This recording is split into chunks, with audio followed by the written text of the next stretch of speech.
This is Morten from INKISH TV. We are here in Alpharetta at Bobst Open House. It's just fantastic to be here. It has been from the start not intended to be a huge open house, so they have like sessions in the morning session, in the afternoon session, and they have it throughout the week. And I just found Michael from Capital Label in Sacramento. Yes. Good to see you. Good to see you too. You just told me that you started up your business like 4 years ago. Yes. Tell us a little bit about the market of labels in Sacramento and what markets you serve. Yeah, we service Northern California primarily, but we also have business down in SoCal and then Northern Nevada, Reno area. A lot of food for that Central Valley, craft breweries. Cannabis has gotten big in the California markets, and then some wine and spirits as well. And then you decided to come here to the Bobst Open House. What kind of equipment do you have now? I currently have 2 digital presses. They're dry toners, so we've been looking at inkjet technologies for speed, as well as digital white. And you mentioned that you started up just before the COVID, and that gave you a boost in your business because of hand sanitizers and beers, right? Beers, food, people were at home eating more, cooking.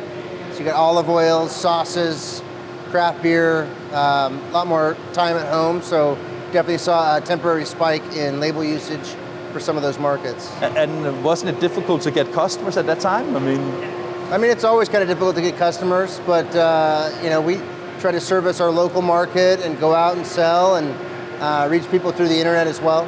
So that is actually possible, even there's a lockdown. Yes. Good old-fashioned phone call. Fantastic. Michael, you said that you have dry toner right now and that you're looking maybe into inkjet. What kind of challenges would you say that you have since you are looking into new equipment? I think with dry toner, we're looking at speed restrictions versus inkjet, cost, operating expenses for just the parts and servicing and the actual cost of the ink itself. Inkjet's going to have a substantially lower cost on your actual ink. And then we're going to have obviously upwards of 4 times the run speed. So those are kind of the incentives for that. When you started your own business 4 years ago, I was just wondering because sometimes if you come from let's say a Flexo printing company, then basically you have a legacy because it typically needs high volume and a lot of setup time, things like that.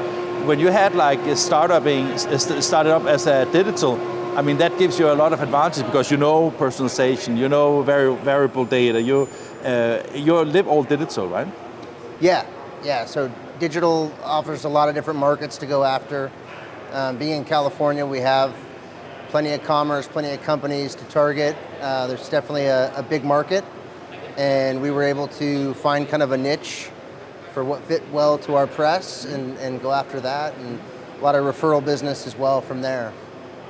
That's great. So here at the open house, of course we have heard about all the value proposition that Bobst offers, and we've also seen some of the technology with the print heads and stuff like that. And next to us there's a Movent machine, and next to us there's the DM340.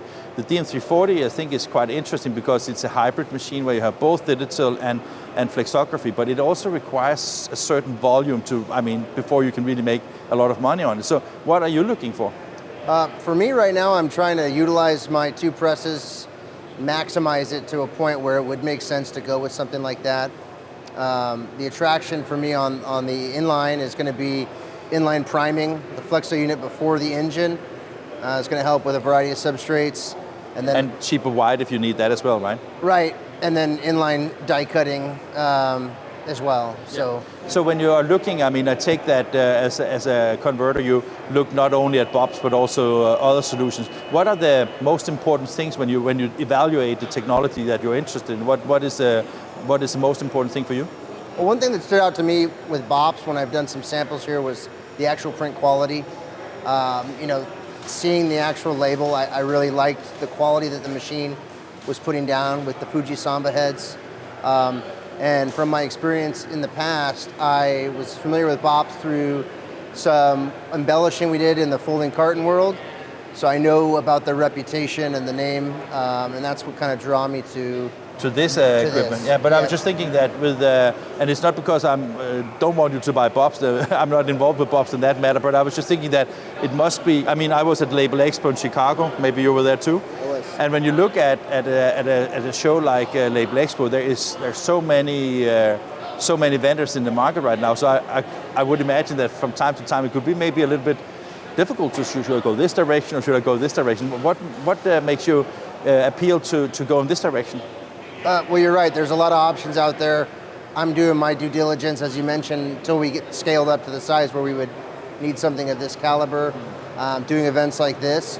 The 1200 DPI is a big draw, differentiator. So you would say that the print quality and speed, and also maybe the hybrid solution of having both flexography and digital is a draw on a machine like this? Absolutely. Yeah. And their Flexo technology is their actual brand, so it's all from one supplier, and that's pretty nice. But you have to sell a lot to get that filled up, right? Yeah, that with the speed, I mean, that's going to be putting out a lot of work. So we're not quite there yet, but it's definitely something to... But it sounds like your business on the right path, so you are definitely going that way, right? Exactly, and when that time comes, doing things like this event, I'll be able to make the right decision on, when we're ready and do my due diligence on that. Fantastic. Thank you, Michael. Yeah, Great to meet you. Nice to meet you as well. Nice to meet you.